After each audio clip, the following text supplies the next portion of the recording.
Good morning. Hey, it's Tom. I'm coming to you from our campsite today. We're at Liberty Lake, Washington. It's time to continue reading the first chapter from my book, Don't Call Me Jupiter.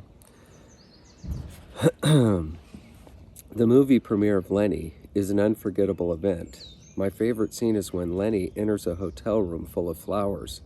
Hot Honey Harlow, played by Valerie Perrin, is lying in bed wearing nothing but a mischievous grin and some strategically placed rose petals.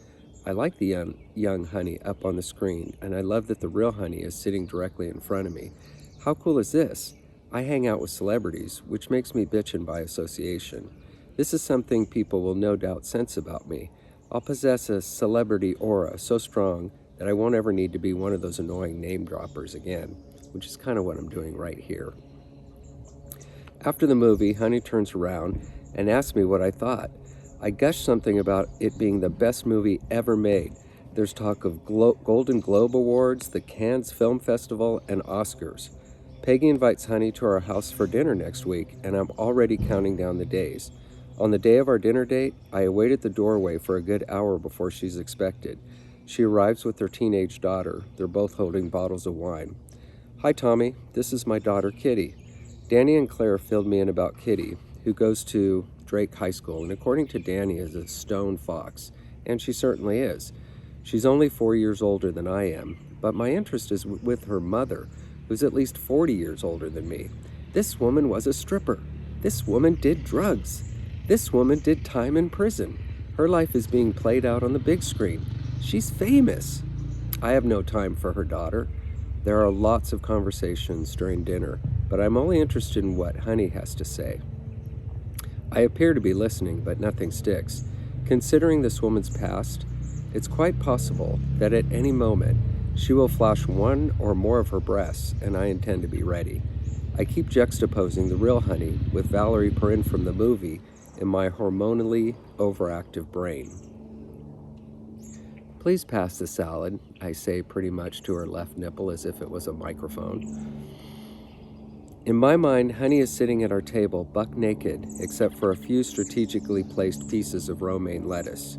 Chris, in a feeble attempt to keep me from making a bigger fool of myself, is kicking my leg under the table. This is kind of what you get when you shoot outside in nature.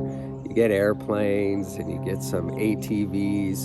So let me just pause for a second and let that fly over.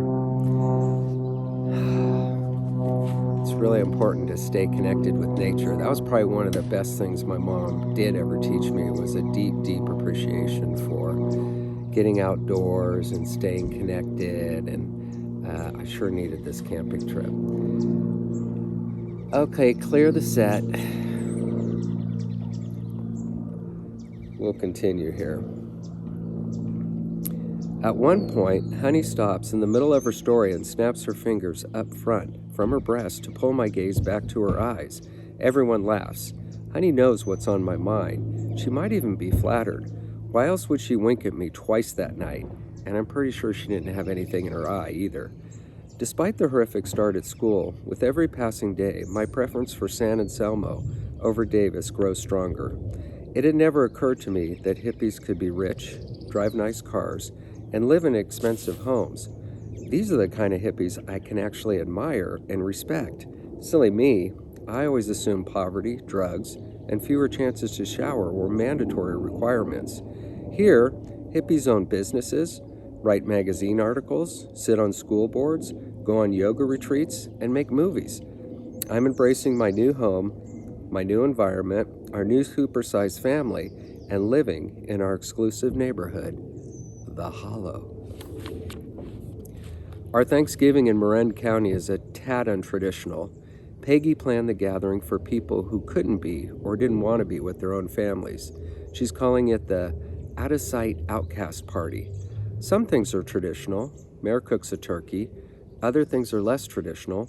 Peggy prepares tofurkey, which according to the package is a delicious vegetarian roast. Chris and I look at each other thinking the same thing. No way. Everyone piles into Peggy's VW bus and we drive to Sausalito to a place called the Record Plant, which is only a few blocks up from the houseboats. This is Sly's recording space. You know, from Sly and the Family Stone, Peggy says, as if we know dozens of people named Sly. From the outside, there's nothing unusual about the building until you get to the door. The knob is located directly in the middle.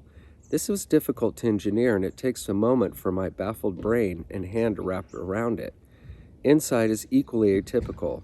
It's kind of hard to miss the giant mouth-shaped bed in the corner with pink fluffy pillows and a red velvet blanket tongue. Mom and Peggy did all the fabric work, and it's really good. I had no idea they could be so creative, and I'm filled with unexpected pride. There's a large mandala tapestry hanging from the ceiling, and a redwood burl bar with mushroom-looking stools from stumps. We made these, Mare says, pointing to the psychedelic stool covers. Wait a minute, we made these, Mare said, pointing to the psychedelic-colored stool pillows. They also made decorative curtains covering several framed but fake windows painted on the wall. Each window presents a different view: a tropical beach, a desert landscape, and my favorite, a round rocket window peering into deep space with exaggerated colors. There are little surprises everywhere you look. The light switches and outlets are mounted on the walls at strange angles and heights. There's also an Astro pinball machine rigged for unlimited play. Shelley draws on a backlit message board with a Dayglow pen. Musical instruments, amplifiers, tuners, and electronic devices clutter the floor. One room is off limits to kids.